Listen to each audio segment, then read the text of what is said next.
All right, gonna take a deeper dive into the bony landmarks, proximal humerus, part of the glenohumeral joint, week number 11.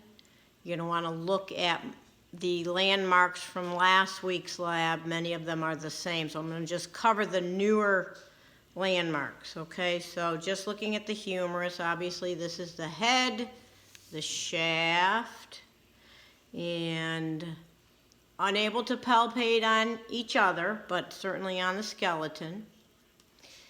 The anatomical neck,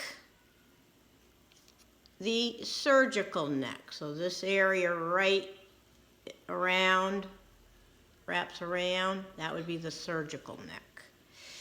Now we want to look at that bicipital or intertubercular groove again. So right in here, we wouldn't be palpating the groove on a patient. We'd be palpating the tendon of the long head of the bicep that comes through the groove to attach to the top of the glenoid fossa.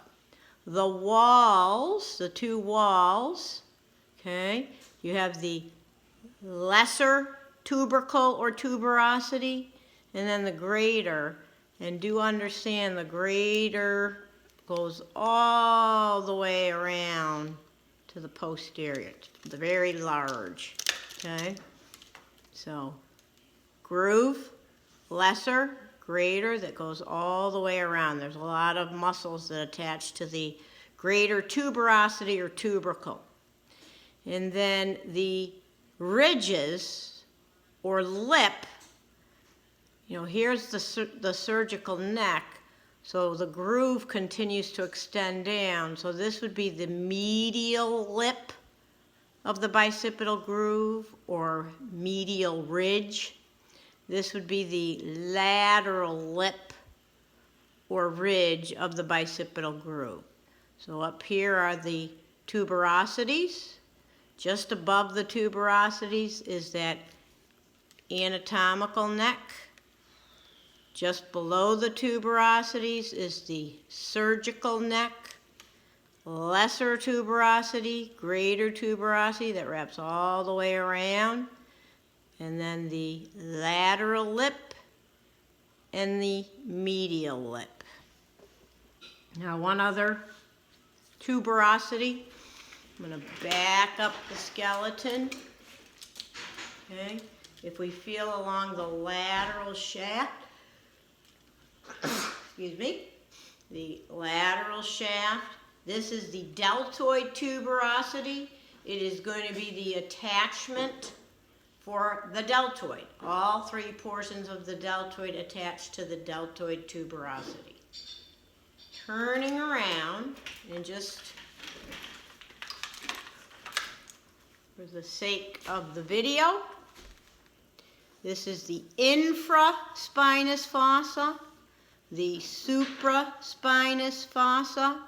The supraspinatus muscle is going to sit in the supraspinous fossa. Some texts also refer to it as the supraspinatus fossa.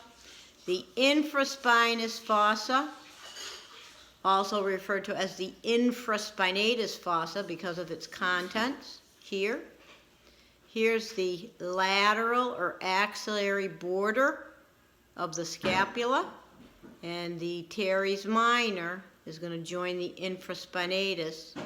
So those are our muscles for today. Can't really remove the head of the humerus, but you can see the glenoid fossa. The top portion of the glenoid fossa is the supraglenoid tubercle. We'll look at that next week.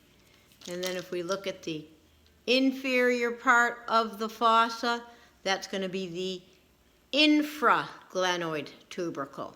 So those are the new landmarks for this week.